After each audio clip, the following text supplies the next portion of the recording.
दुनिया में अगर हिंदू समुदाय की बात की जाए तो दो ही ऐसे देश हैं जहां हिंदू सबसे ज्यादा संख्या में हैं, भारत और नेपाल।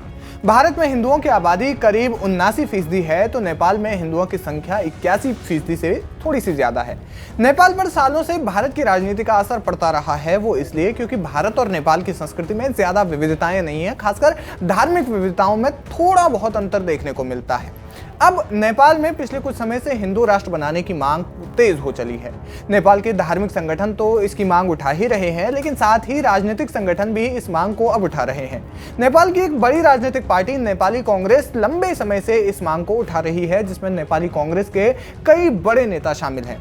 इस समय नेपाल में कम्युनिस्ट पार्टी की सरकार है, जिसमें पुष्प कमल दहल प्रचंड प्रधानमंत्री हैं। भारत के वामपंथियों के संबंध नेपाल के वामपंथियों और माओवादियों से रहा है। अब जैसा कि हमने आपको बताया कि नेपाल में भारत की राजनीति का प्रभाव देखा जाता है, इसलिए वहां पर भारत के वामपंथ का थोड़ा बहुत प्रभाव देखने को मिल रहा है। अब जैसा कि हमने आपको बताया कि नेपाल में भारत की राजनीति का प्रभाव देखा जाता है, तो वहां पर कम्युनिस्ट पार्टी में भी भारत का ही जैसा लगभग असर देखने को मिल रहा है। यही कारण है कि अब भारत में बढ़ते हिंदुत्ववाद और हिंदुत्व की राजनीति का प्रभाव नेपाल पर भी पड़ रहा है, जिस कारण वहां पर हिंदू राष्ट्र की मांग तूल पकड़ रही है। नेपाल के धर्मनिरपेक्ष राष्ट्र बनने के बाद से नेपाली कांग्रेस के कुछ नेता हिंदू राष्ट्र की बहाली के लिए अभियान चला रहे हैं। हाल ही में नेपाली कांग्रेस की ओर से जारी किए गए बयान में कहा गया है कि सनातन हिंदू राष्ट्र नेपाल स्थापना अभियान हमारा मुख्य एजेंडा है। इसके अलावा नेपाली कांग्रेस के कई प्रभावशाली नेताओं ने भी बार बार हिंदू राष्ट्र के प्रति अपना समर्थन और संघीय शासन प्रणाली के खिलाफ विरोध व्यक्त किया। नेपाली कांग्रेस नेपाल की एक प्रमुख राजनीतिक पार्टियों में से एक रही है। यहां तक कि नेपाली कांग्रेस ने कहा कि कुछ समय बाद होने वाली पार्टी महासमिति की बैठक में नेपाल को हिंदू राष्ट्र बनाने की मांग पहले से अधिक व्यापक स्तर पर उठाई जा सकती है। हो सकता है कि इसके लिए किसी बड़े आंदोलन को अपनी मांग की आवाज का रूप दिया जाए। नेपाल के इतिहास की बात करें तो नेपाल साल 1962 के संविधान के तहत हिंदू राष्ट्र बना था और इसे बनाने वाले राजा महेंद्र थे। नेपाल में राजशाही खत्म होने के बाद संवैधानिक व्यवस्था की नींव पड़ने के साथ ही नेपाल एक धर्मनिरपेक्ष राष्ट्र के तौर पर स्थापित हुआ। यानी राजशाही खत्म होते ही ये ऐलान कर दिया गया कि नेपाल एक धर्मनिरपेक्ष राष्ट्र होगा। हालांकि साल 2015 में नेपाल का संविधान लागू हुआ। इस संविधान में ये घोषणा की गई थी कि नेपाल अब हिंदू राष्ट्र न रहकर एक धर्मनिरपेक्ष राष्ट्र होगा।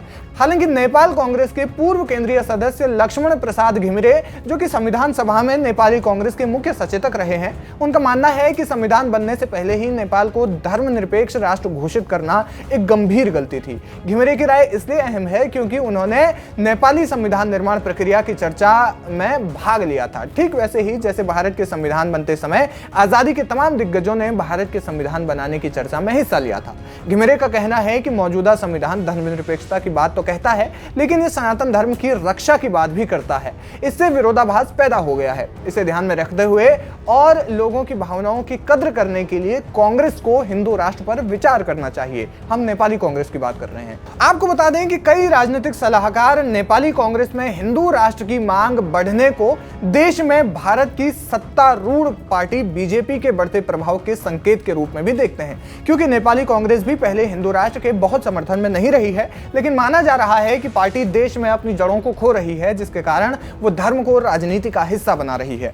क्योंकि नेपाल में 81% से ज्यादा हिंदू हैं। अब भले ही कारण चाहे कुछ भी हो, लेकिन अगर नेपाल में वास्तव में ये मांग तेज होती है या चरम पर पहुंचती है और सरकार को इस मांग को मानना पड़ता है, तो बहुत कम समय में नेपाल में संविधान का एक नया रूप देखने को मिल सकता है, जो संभवतः हिंदू आस्थाओं पर केंद्रित रहेगा। वैसे नेपाल में जिस प्रकार ये मांग उठ रही है, उस पर आप क्या कुछ कहना चाहते हैं, हमें कमेंट सेक्शन में जाकर जरूर बताएं। वीके न्यूज, राष्ट्र के नाम।